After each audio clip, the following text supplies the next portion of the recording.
అందరికీ నమస్కారం. Welcome to Sandhya kitchen India. ఇవాల్టి మన కిచెన్లో రాములక్కాయలతో రసం ఎలా తయారు చేయాలో చూద్దాము. వీటిని చెర్రీ టమాటోస్ అని కూడా అంటారండి, ఇంకా స్పూన్ టమాటో అని కూడా అంటారు. ఈ టమాటాలతో రసం చేసామంటే చాలా బాగుంటుందండి. వీటి రుచి ప్రత్యేకంగా ఉంటుంది.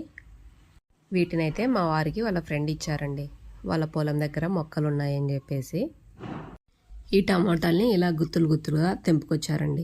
వీటిని నేను ఒక్కొక్కటిగా తీసుకొని మళ్ళీ వీటిని శుభ్రంగా కడిగి ఉడికించుకోవాలి. వీటిని మనం తీసేటప్పుడే మన చేతిలోనే సగం నలిగిపోతున్నాయి. వీటి స్కిన్ కూడా చాలా పల్చగా ఉంటుందండి. మనం ఇలా మొక్క నుండి కోసేటప్పుడే పగిలిపోతున్నాయి. వీటిలో కాయ చిన్నగా ఉంటుంది, కానీ కాయ నిండా విత్తనాలే ఉంటాయండి. పిట్ట కొంచెం కూతగనం అన్నట్లు కాయ ఏమో చిన్నగా ఉంటుంది, లోపలంతా విత్తనాలు. కాయ కూడా చాలా పుల్లగా ఉంటుందండి. మనం నార్మల్గా టమాటో రసంకి అయితే చింతపండు వేసుకుంటాం కదా కాస్త. ఈ రసంకి చింతపండు అసలు వాడాల్సిన అవసరమే లేదండి, కాయలే పుల్లగా ఉంటాయి. మనం ఇంట్లోనే తయారు చేసుకొని ఒక ప్రత్యేకమైన పొడి వేసి ఈ రసం తయారు చేసుకుందాం. చాలా బాగుంటుందండి. మరి ఆలస్యం ఎందుకు, తయారీ విధానంలోకి వెళ్దాం రండి.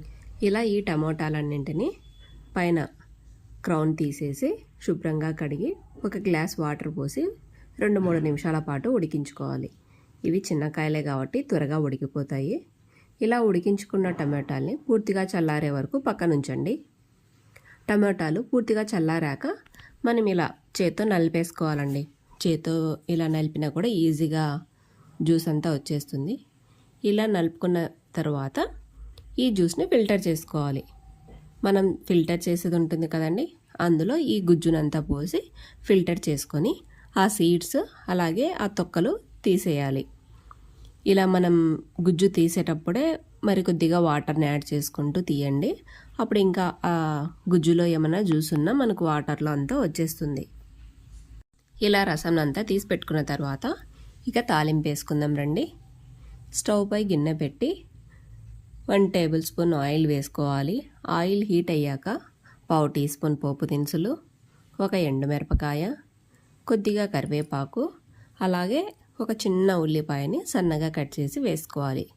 ఉల్లిపాయ కాస్త వేగిన తర్వాత మనం తీసి పెట్టుకున్న రసంని పోసుకోవాలి. ఇలా రసం పోసుకున్న తర్వాత ఇప్పుడు ఇందులోకే 1 teaspoon salt, 1/2 teaspoon పసుపు, 1/2 టీ స్పూన్ కారం, 1/2 టీ స్పూన్ పంచదార వేసుకోవాలి. ఈ రసంలో పంచదార వేయటం వల్ల చాలా బాగుంటుందండి. వేసుకున్న తర్వాత ఈ రసంని మరిగించుకోవాలి.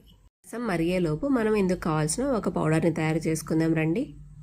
నేనైతే ఇక్కడ రోట్లో చేసుకుంటున్నానండి, మీరు గ్రైండ్ అయినా చేసుకోవచ్చు.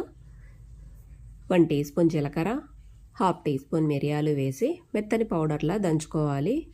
మిరియాలు జీలకర్ర పొడి అయిన తర్వాత 2-3 వెల్లుల్లిపాయల్ని కూడా వేసి దంచుకోవాలి. ఈ పొడిని రసం మనకు బాగా మరుగుతున్న టైంలో ఇది వేసి మరో 2-3 నిమిషాల పాటు మరిగించుకోవాలి. చివరగా కొద్దిగా కొత్తిమీరను వేసుకొని ఇక స్టవ్ ఆఫ్ చేసుకోవటమే. అంతే అండి, రాములక్కాయల రసం రెడీ. వేడివేడి అన్నంలో ఈ రసం వేసుకొని తిన్నాము అంటే చాలా బాగుంటుందండి. తప్పక మీరు ఒకసారి ట్రై చేసి మీకు ఎలా వచ్చిందో కామెంట్ చేయండి. Thanks for watching my video. Please like, share and subscribe to my channel. Thank you.